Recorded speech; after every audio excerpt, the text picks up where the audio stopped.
नमस्कार, मैं जितेंद्र चतुर्वेदी।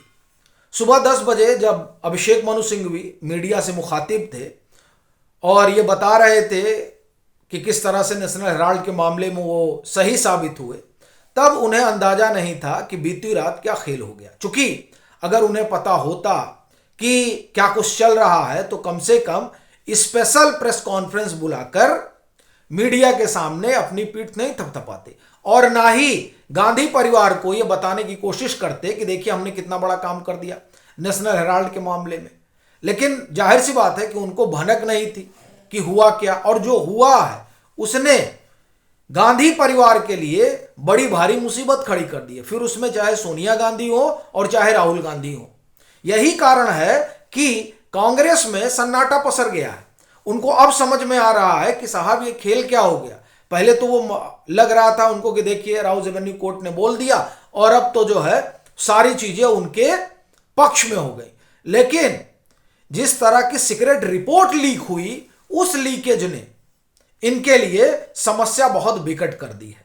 तो वो रिपोर्ट क्या है पहली चीज, और उसमें ऐसी कौन सी गोपनीय जानकारी है जो इन्हें परेशान कर रही है, और फिर यह भी समझने की कोशिश करेंगे कि जिस मामले को लेकर अभिषेक मनु सिंघवी पीठ थपथपा रहे हैं उस मामले में कहां पेच फंस गया है और किस वजह से यह माना जा रहा है कि जिस तिहाड़ के जेल के दरवाजे को कांग्रेस ये मानकर चल रही थी और उनके समर्थक कि साहब अब तो वो बंद हो गए हैं, अब खुलेंगे नहीं, चूंकि राउज एवेन्यू कोर्ट में तो इस मामले में पूरा खेल ही पलट गया है। तो नहीं साहब, खेल कुछ नहीं पलटा है।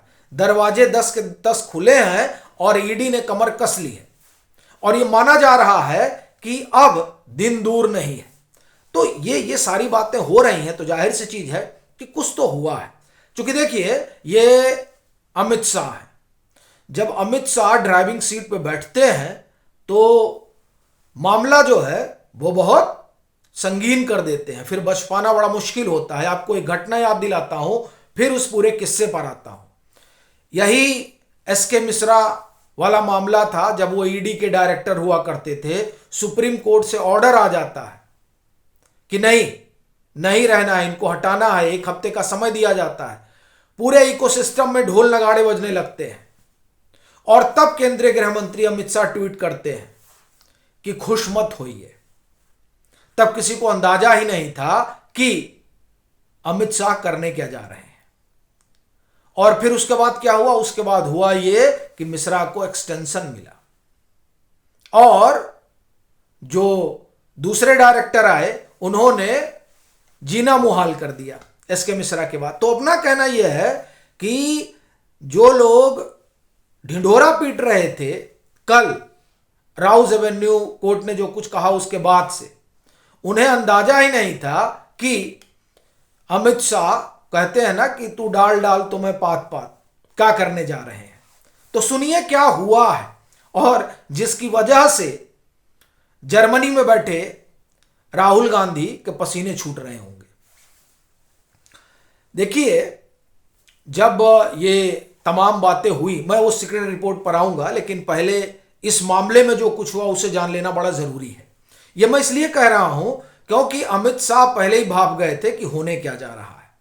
ये जो एफआईआर हुई है, ये एफआईआर यूं ही नहीं हुई थी नेशनल हेराल्ड के मामले में जो दिल्ली पुलिस ने दर्ज की। दिल्ली पुलिस ने दर्ज की यानी अब ये पूरा मामला सीधे अमित शाह देखेंगे।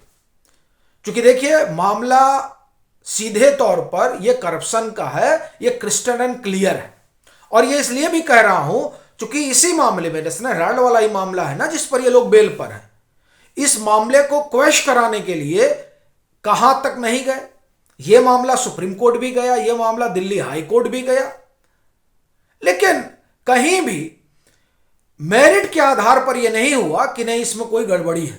एक चीज ध्यान रखिएगा, मेरिट के आधार पर यह मामला बड़ा पुख्ता है। यह आशंका थी कि ये प्राइवेट कंप्लेनेंट होने की वजह से स्वामी के कुछ गड़बड़ हो सकती है और हो सकता है जब ये ट्रायल शुरू हो और चार्जशीट के कॉग्निजेंस की बात आए यानी संज्ञान लेने की बात आए तो मामला गड़बड़ हो जाए। तो इसी बात को ध्यान में रखते हुए पहले तो एफआईआर दर्ज कराई गई और फिर जांच को आगे बढ़ाया गया। और ये जो वहां पर कोर्ट ने कहा, राउज़ेबनी कोर्ट ने, कि हम इसका संज्ञान नहीं ले सकते, तो उसका बस एक कारण है एफआईआर जो हो चुकी है। इसके मेरिट पर कोई बात नहीं हुई है। और अगर आप मेरिट के लिहाज से देखें तो यह केस नहीं टिकता सुप्रीम कोर्ट में, यह केस नहीं टिकता हाई कोर्ट में, चूंकि ये लोग बेल वगैरह के लिए ही जाते थे ना, या केस को हटा दिया जाए इस बाबत जाते थे। लेकिन कहीं ऐसा हुआ नहीं। इसका मतलब यह हुआ कि ईडी जो दस्तावेज रख रही है वो दस्तावेज बड़े पुख्ता है। और अमित शाह ने तैयारी कर ली थी कि एफआईआर वाला अगर मामला फंसेगा तो फिर कैसे आया जाएगा। तो यह माना जा रहा है कि आने वाले कुछ दिनों में फिर जो है चार्जशीट दाखिल होगी। दिल्ली पुलिस जांच पड़ताल कर ही रही है। तो एक तो यह बात है। दूसरा, जो मैंने कहा कि सीक्रेट रिपोर्ट लीक हुई है, वो देखिए, वो बड़ा दिलचस्प है जानना। और उसकी वजह से राहुल गांधी हो, सोनिया गांधी हो, सबके हाथ पांव फूले हैं। और वह इस मामले में भी अभिषेक मनु सिंह भी अपनी पीठ थपथपा रहे हैं। बाकी जो कांग्रेस का आला कमान है वो जान रहा है कि खतरा अभी टला नहीं है। तिहाड़ जेल के जो दरवाजे हैं वो अभी भी खुले हुए हैं। तो इसलिए नेशनल हेराल्ड के मामले में ये मानकर चलिए कि अमित शाह नाथने जा रहे हैं। दूसरा, सीक्रेट पे आइए। जो दूसरा खेल अमित शाह ने किया है, वो कहा जाता है ना कि अमित शाह ही करते हैं, क्योंकि अमित शाह इस बात को लेकर बड़े आश्वस्त हैं कि छोड़ना नहीं है जिसने भी गड़बड़ी की है। और नेशनल हेराल्ड के मामले में जो गड़बड़ी है वो सबको पता है। अब जो दूसरी इनकी गड़बड़ी है उस पर देखिए क्या हो रहा है। विघ्नेश शिशिर जो है, उन्होंने बड़ा भारी खुलासा किया है।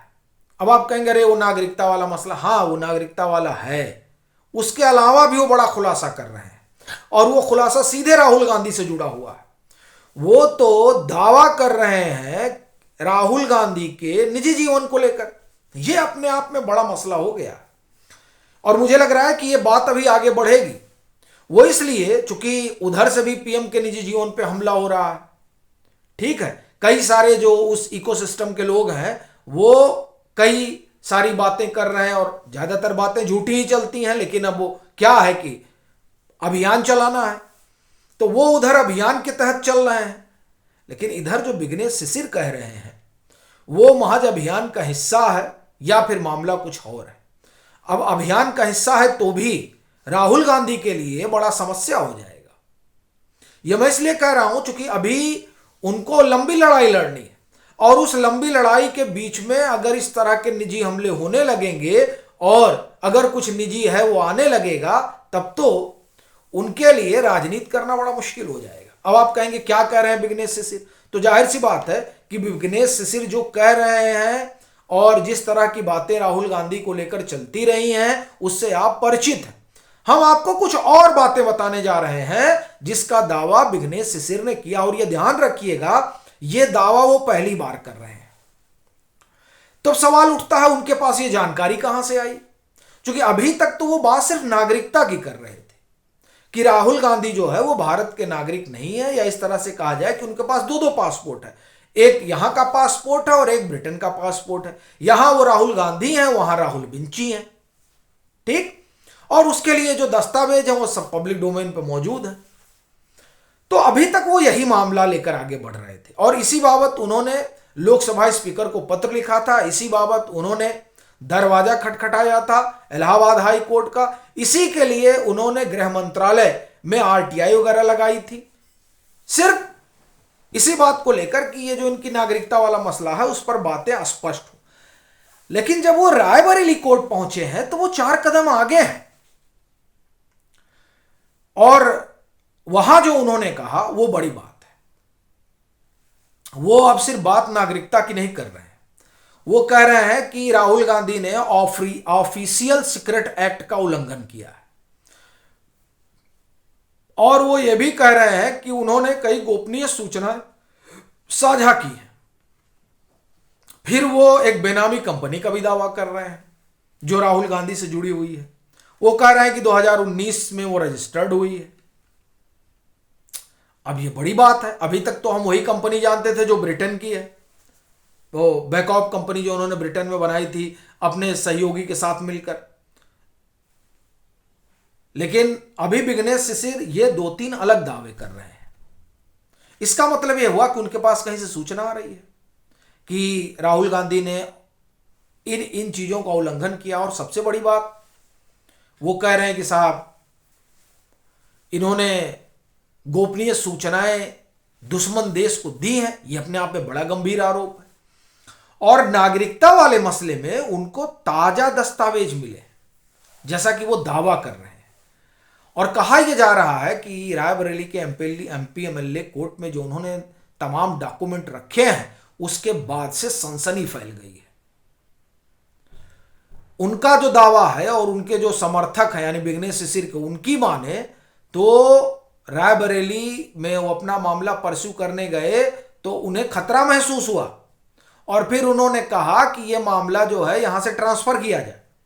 अच्छा देखिए, बड़ा हाई प्रोफाइल मामला है तो खतरे वाली चीज तो है ही है, क्योंकि इस हाई प्रोफाइल मामले की इंटेंसिटी को देखते हुए ही इलाहाबाद हाई कोर्ट ने आदेश दिया था विघ्नेश शिशिर को सुरक्षा दिलाने का।